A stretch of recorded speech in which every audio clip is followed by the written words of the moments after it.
আপনার কি মনে পড়ে আপনার একটা প্রিয় মানুষ ছিল, অতীতে আপনার একটা পছন্দের মানুষ ছিল, যার জন্য সব সময় তাড়াহুড়ো করতেন, এমনকি রাতের খাবারটাও ঠিকমতো খেতেন না, শুধু এই জন্য যে তার সাথে একটু বেশি কথা বলবেন। অথচ দেখেন আজকে কেউ কাউকেই চিনে না। একটা সময় আপনি যার জন্য প্রচণ্ড পাগলামি করেছেন, যাকে পাওয়ার জন্য সব কিছু করেছেন, আজকে সেই মানুষটাই আপনাকে চিনে না, সেই মানুষটার সাথে আপনার কথা হয় না, ভালোবাসা বিনিময় হয় না। যার সাথে প্রতিটা সময় বলতেন তোমাকে ভালোবাসি ভালোবাসি, তোমাকে না পেলে আমি বাঁচবো না, আজকে এই মানুষটার সাথেই কথা হয় না।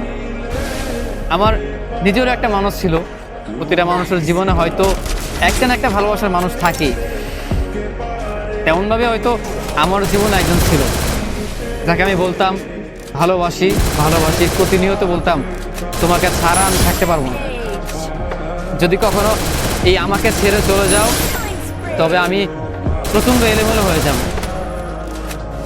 এত কিছু বলার পরও মানুষটাকে ধরে রাখতে পারলাম না, নিয়তির কাছে তাকে হারাতেই হলো। এত ভালোবাসা দেখালাম, এত করে আমি বোঝালাম তুমি আর যাই করো কখনো তুমি আমাকে ছেড়ে যেও না, এত সুন্দর সুশীলভাবে বোঝানোর পরও মানুষটাকে আমার করে রাখতে পারিনি।